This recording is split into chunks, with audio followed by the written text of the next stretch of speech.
오늘도 역시 이제 본문의 말씀에서 욥은 자신에 대한 의로움을 변론하고 있음을 볼 수가 있습니다.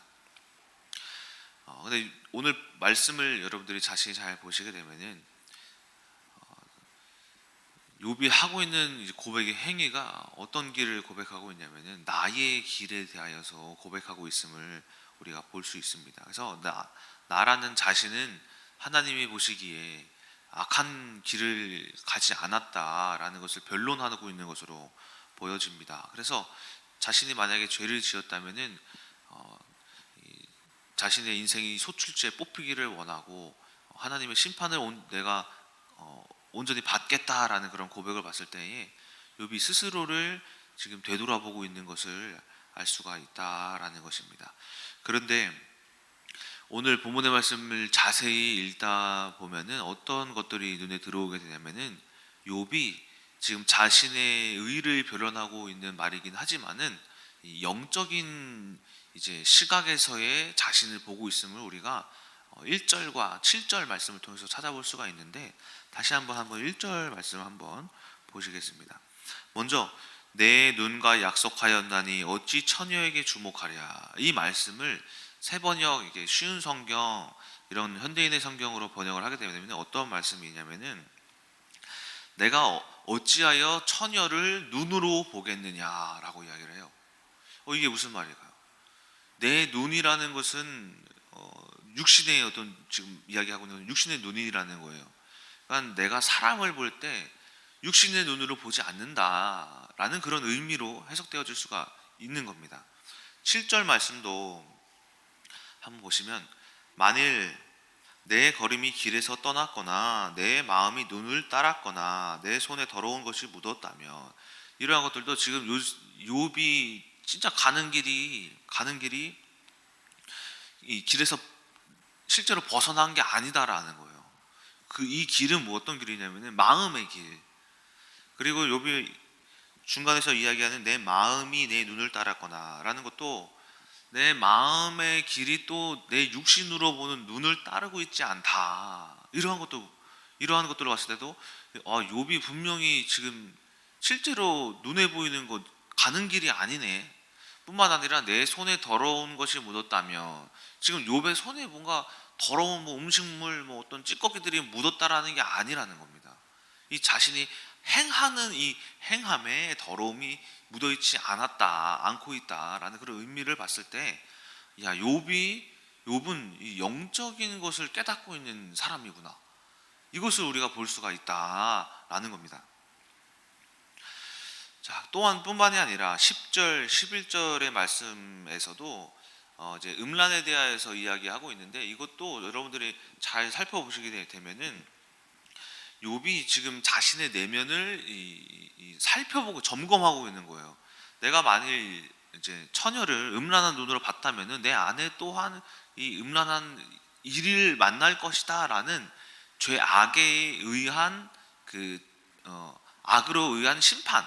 그러니까는 마음에, 비록 우리가 음란함을 욥이 행하지 않았지만은 마음에 그런 음란함을 갖는 것만으로도 내가 하나님께로부터 심판을 받고 있음을 지금 10절, 11절에서도 이야기를 하고 있는 것이 그 의미인 거예요. 그래서 욥은 자신의 마음과 어떤 눈과 어떤 행위, 마음의 행위와 뿐만 아니라 마음 가운데 짓는 이 죄악, 모든 것들이 하나님이 영으로 나를 보시고 계시는구나 라는 것을 깨닫고 있음을 우리가 본문의 말씀을 이제 묵상하면서 알아볼 수가 있다라는 겁니다. 그래서 제가 오늘 여러분들께 오늘 이 말씀을 통하여서 드릴 말씀은 나를 영적으로 파악하자라는 거예요. 나를. 우리가 영적인 눈이라는 것은 어떻게 봤을 때 어떤 환경이나 우리가 마주하는 어떤 사람이나 많은 것들이 있지만은 가장 중요한 것은 이 영적인 이제 영안으로는 사람을 보기도 하고 환경을 보기도 하지만은 가장 먼저 나를 보는 게 먼저가 아닐까라는 생각을 한번 해봅니다. 제가 이번 주 화요일이었어요. 화요일 날 어떤 한 자매와 이야기를 하면서 세 가지 문제가 해결이 됐어요.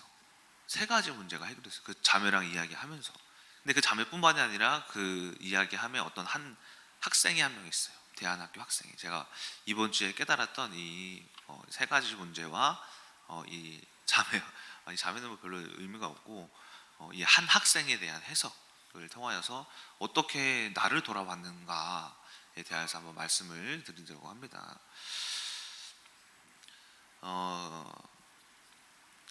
제가 이제 대안학교를 체육 수업을 이제 선생님으로 하고 있거든요. 뭐 리더스쿨도 하고 있고, 뭐 선교원도 하고 있고, 대안학교도 하고 있고, 세 가지를 다 하고 있어요, 제가. 그런데 이제 대안학교를 이제 하면서 작년부터 했었거든요. 작년부터 대안학교를 하면서 영석이라는 친구랑도 뭐 이렇게 잘 지내면서 도와지기도 하고, 그래서 대안학교에 대한 희망을 하나님이 이제 학생들을 바꾸시기를 원하시는구나 이런 비전을 품고 있다가 이제 이번 올해 2학기 들어오면서 아이들이 많아졌어요. 아이들이 뭐 소원이, 소망이, 뭐 이렇게 이삭이, 유연이, 서현이 이렇게 해서 6명의 친구들이 이렇게 있는데, 근데 이거 누군지를 말씀을 드려야 되나 모르겠는데 어떤 한 학생이 유독 눈에 거슬리더라고요. 눈에 거슬리는 거예요. 어떻게 거슬리냐면은 막 이상한 악한 짓을 하는 것도 아니고 뭐 욕을 하는 것도 아니에요. 근데 수업을 은근히 방해를 하는 게 있어요. 제가 체육 수업을 하면서 좀 아이들을 재밌게 해주려고 볼링장도 데려가고 보드게임방도 데려가고 이제 손가락 체육 운동이라고 해가지고 PC방 이런 데도 데려가고 하거든요. 문화 체험이라고 해서 뭐 영화관도 제가 다 데려간단 말이에요. 근데 모든 데려가는 곳곳마다 그 딱 한 친구만 유독 속을 썩여요. 속을 긁어요. 이렇게. 근데 뭐 이상한 짓을 하는 것 아니에요. 근데 이상하게 눈에 거슬리는 거예요. 왜 저러지 쟤는? 쟤는 왜 저렇게 하지? 왜 저렇게 행동하지? 계속 거슬리는 거예요. 근데 그게 이번 학기에 들어온 친구였거든요. 근데 늘 첫 날부터 그랬어요. 첫 날부터. 우리 친구들 환영해야 하는데 첫 날부터 이상하다. 이거 조금 뭔가 이상하다라고 생각을 했었어요. 그러니까는 뭐 볼링장에 데려가도 볼링은 안 치고 막 목사님 뭐 어쩌고 저쩌고 하는데 얘 쓸데없는 말 좀 하지 말아라. 영화관을 갔는데 계속 말 걸어요. 영화를 봐야 되잖아요. 말 걸어요. 목사님 조용히 좀 해라. 아니 저거 웃겨요. 조용히 해라. 이거 좀 보자. PC방을 가도 뭐 보드게임장을 가도 막 음악이 흘러나오면은 막 혼자 춤을 추고 있어요. 집중 좀 하자 친구야.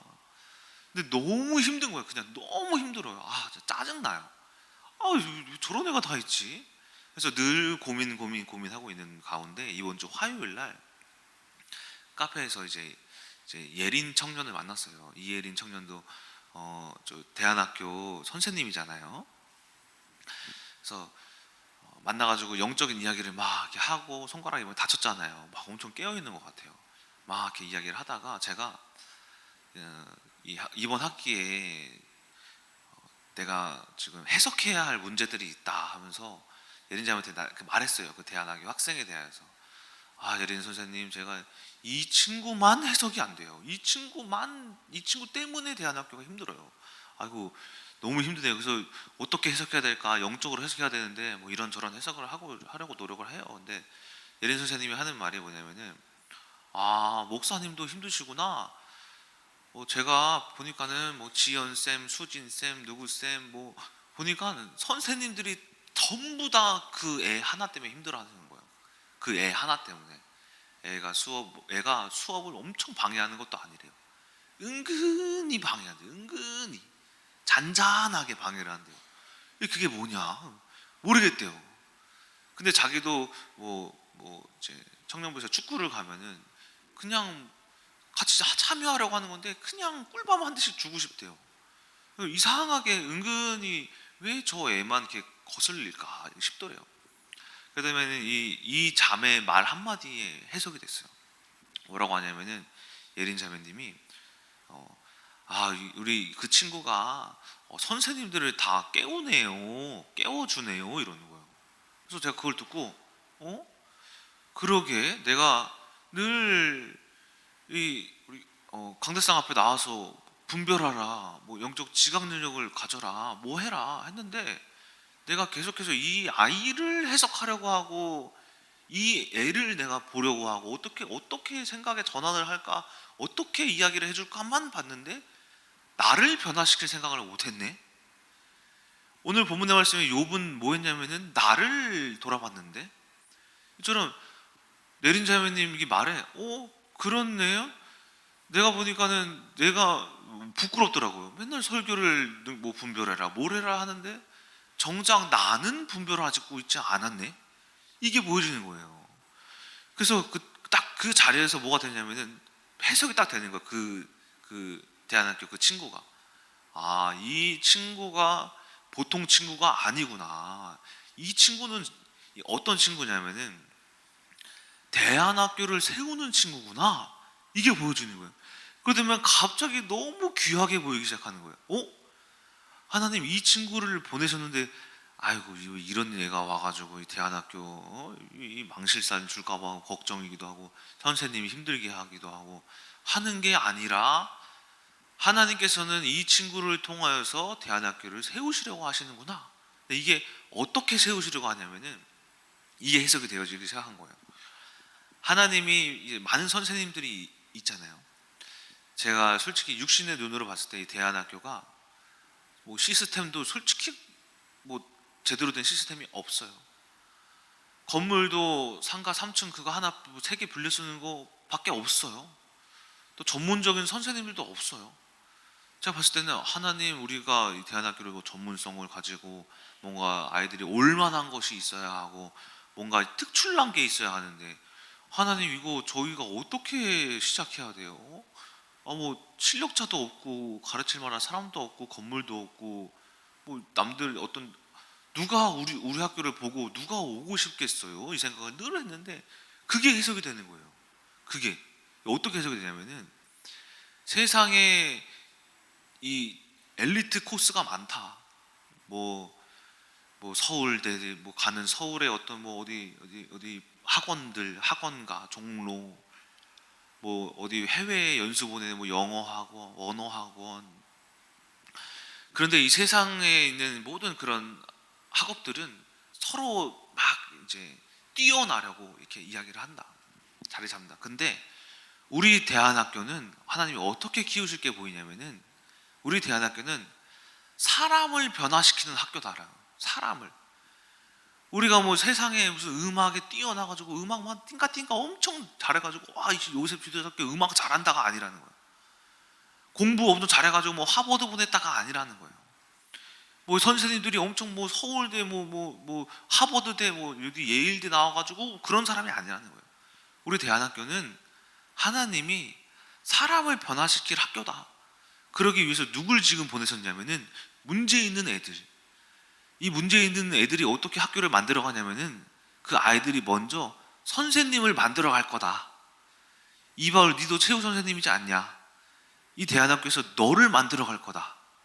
이 대안학교에서 그 친구에게 매여 있는 그 뭐 예린 선생님, 뭐 수진 선생님, 뭐 지연 선생님, 뭐 또 하정 선생님도 하시도 하정 선생님, 뭐 현정 선생님, 이동주 목사님, 선생님들을 먼저 만들고 그리고 대안학교를 세울 거다. 너희들이 가지고 있는 이 대안학교의 큰 힘은 사람을 변화시키는 힘이다. 이게 딱 보여지는 거예요. 그래서 아이들을 보니까는 문제 있는 애들이 한둘이 아닌 거야. 뭐 영석이, 뭐 이삭이 보면은 다 어떤 죄송한 말이지만은 보통 애들보다 뭔가 변화될 게 많아요. 필요해 보이는 게 많아요.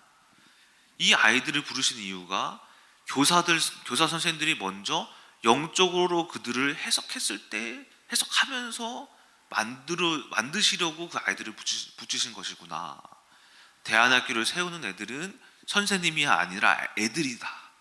이게 해석이 딱 되어지는 거예요. 그게 첫 번째 문제의 해석이었어요. 하나님 그렇군요. 제가 이 아이들을 생각하면서 어떻게 바꿀까가 아니라 욥이 뭐 하고 있냐면은 주님, 내가 어떤지 고백합니다. 나의 영적인 상태를 알고 있습니다. 그래서 우리가 대안학교를 보면서 제가 여러분들도 하셔야 될 해석이 뭐냐면은 대안학교뿐만이 아니라 여러분의 가정, 남편, 아내, 자녀 모든 문제를 가지고 주님, 내가 변해야 될 게 뭔가요? 내가 어떻게 변하기를 바라시나요? 이걸 깨달으셔야 된다라는 거예요. 두 번째가 뭐냐면은 뮤직 페스티벌. 뮤직 페스티벌 이 사건도 사건이라기보다는 지금 진행되어지고 있는 가운데 너무 촉박한 거예요. 어떻게 보면은 한 달도 예산도 어저께 나왔어요, 그렇죠? 15일도 아니네. 10일 안에 뮤직 페스티벌을 진행하게 되는 상황인 거예요.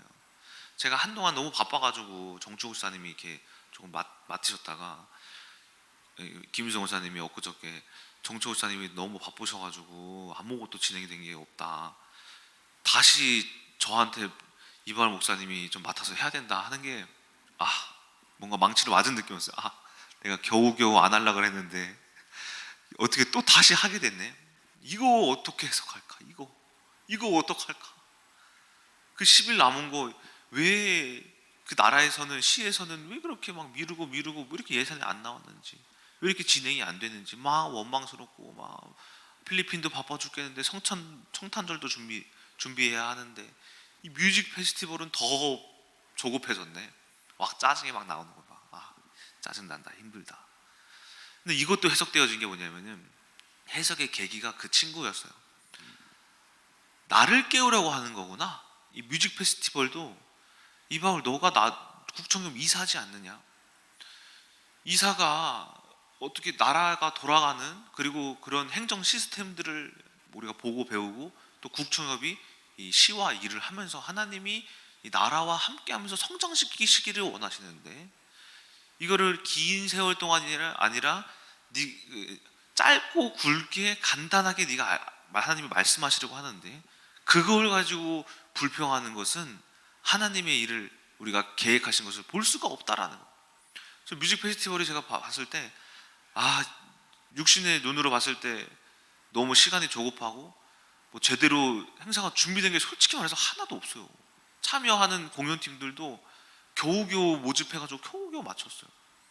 이런 걸 봤을 때 이 육신의 눈으로는 불평을 하겠지만 마음으로는 하나님께서 저에게 너가 이 뮤직 페스티벌을 향한 너의 마음의 길이 어떠한지, 네가 육신의 눈으로 보고 있는지 육신의 귀로 듣고 있는지 지금 너를 보고 계시는 것이다 라는 거. 나를, 하나님이 뮤직 페스티벌을 통해서 나 악한지 안 악한지 시험하시는 것이구나.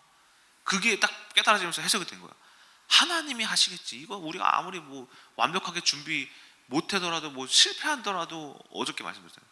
하나님께서는 실패하심이 없다고. 우리가 성공을 하고 뭐 실패하고 망하더라도 거기에 하나님 계획이 있다고. 일단은 하라라는 거예요.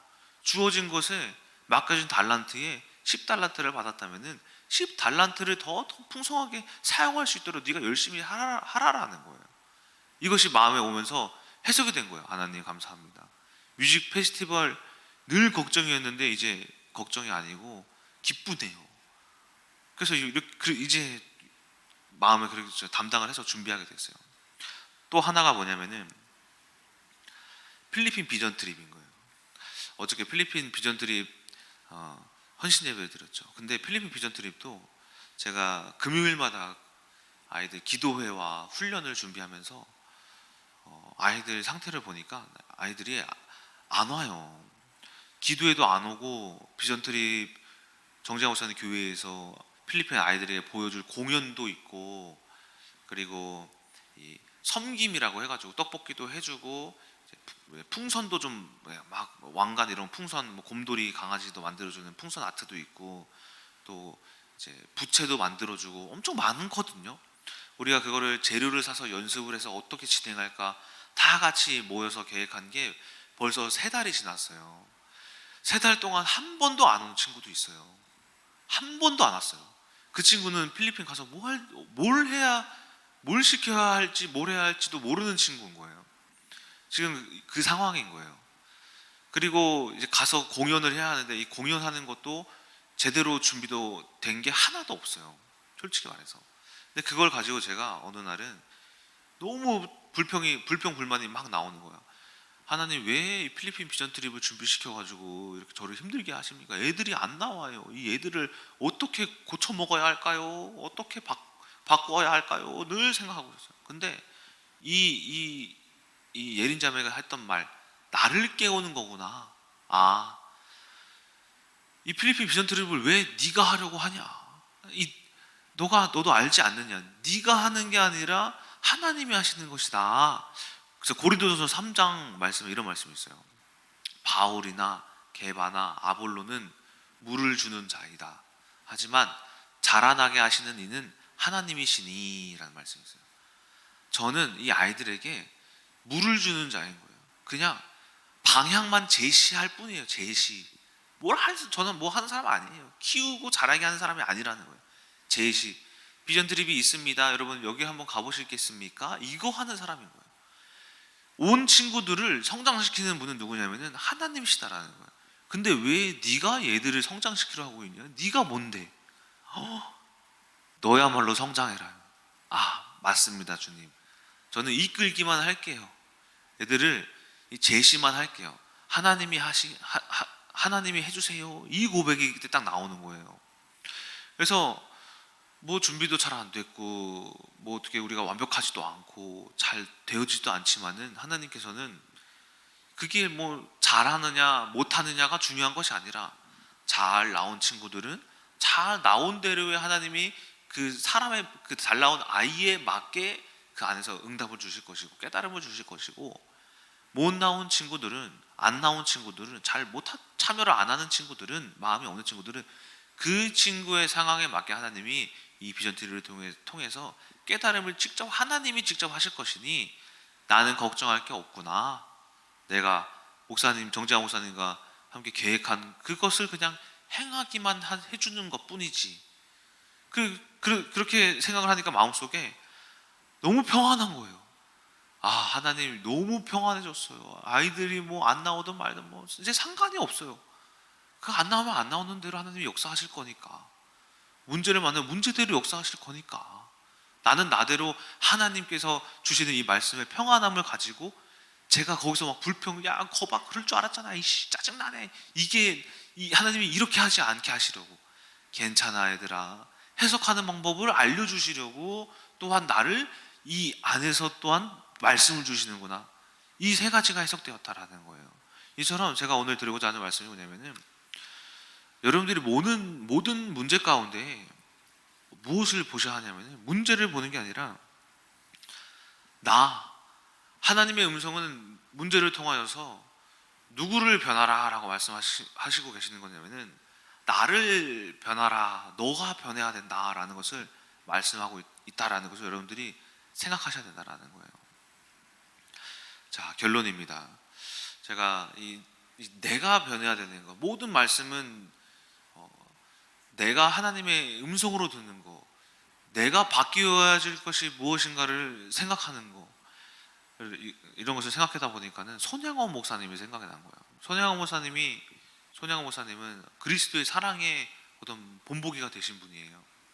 근데 이분이 어떻게 해서 이 자신의 아들 2명을 죽인 안재선 씨를 어떻게 하나님의 사랑으로 품어줬지? 보니까 그가 한 것이 이 욥이 이야기하고 있는 나를 보는 거예요. 손양원 목사님이 직접적인 이야기를 들어보진 않았지만은 그분은 뭐 한 거냐면은, 아들이 죽었어요. 살인마가 한 명 있어요. 근데 이걸 해석해야 되잖아요. 이 해석을 여기서 한 게 아니라는 거예요. 어디서 한 건지 아세요? 여기서 한 거예요. 여기서 사건과 이 사람을 보고, 하나님 이거 어떻게 해요? 이거를 여기서 어떻게 해요? 한 거라고요. 여기서 그 자신의 마음에서 들리는 음성을 해결되었을 때 이 그리스도의 본보기가 되고, 하나님께 지금까지도 막 큰 영광을 돌리잖아요. 그렇죠? 여러분들 마찬가지로 남편이 있어요, 뭐 아내가 있어, 또 문제가 있어요, 사건들이 막 있잖아요. 여러분 인생에 수많은 사건들. 이거 어떻게 해요가 아니라는 거예요. 이거 어떻게 바꿔요, 어떻게 해석해요가 아니라 이거 어떻게 바꿔요예요. 이거 저 어떻게 바꿔요. 제가 늘 말씀드리잖아요. 민정사모의 관계 속에서 하나님이 말씀하셨던 게 사모를 만들어가는 게 아니었다, 나를 목사 만들어 가는 것이었다라는 거예요. 그렇게 막 부부싸움을 하고 자녀가 안 생기고 이거를 저 인간 때문이야, 저 인간을 어떻게 바꿀까, 무슨 말씀을 할까 늘 이렇게 했는데 아니었잖아요. 하나님 저 어떻게 할까요? 이거 나 만드시려고. 여러분들께서도 생각하셔야 될 것이 모든 문제 가운데 눈으로 보는 게 아니라는 거예요. 욥이 이야기를 하잖아요. 하나님 제가 이 사건을 내가 눈으로 보고 마음으로 판단했습니까? 이걸 봐달라고 하잖아요. 욥의 고백이. 내가 마음의 길이 틀렸습니까? 마음의 눈으로 봤습니까? 육신의 눈으로 봤습니까? 제가 제 행위에 더러운 것이 묻어 있습니까?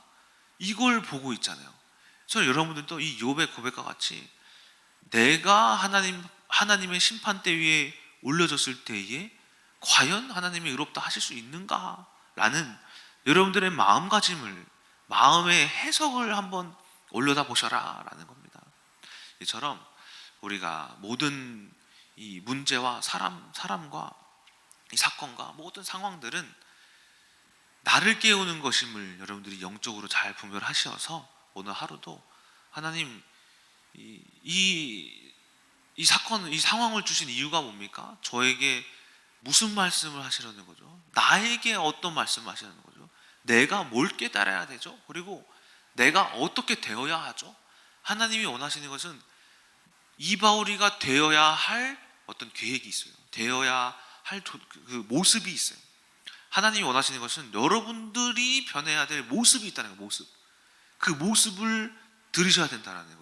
그 음성이 어디서 나오냐? 여러분들 우리들의 마음 가운데 막 우러나오고 있다. 분명히 하나님은 이 잠언의 1장에서 8장에서 이야기하는 그 지혜의 말씀 있잖아요.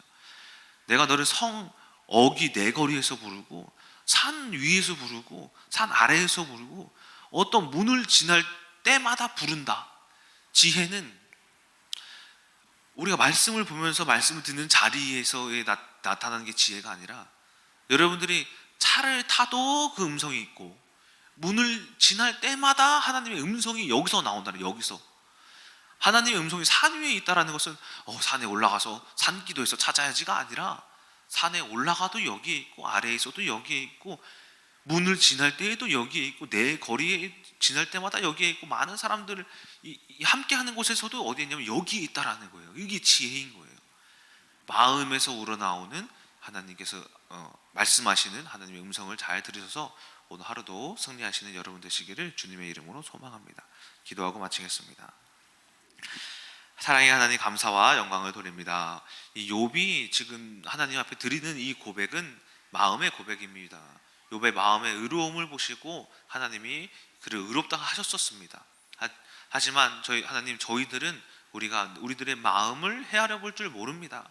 아버지, 우리들의 마음을 이 모든 상황과 사건과 이 사람과의 관계 속에서 상황을 보고 사람을 보는 게 아니라 나의 마음을 보게 하는 영적인 영안을 열어주셔서 오늘 하루도 어떠한 사건이 있든 문제가 있든 내 마음을 잘 들여다보는 우리 큰나무교회 성도님들 되게 하여 주시옵소서. 살아계신 예수 그리스도의 이름으로 기도드렸습니다. 아멘. 기도하겠습니다.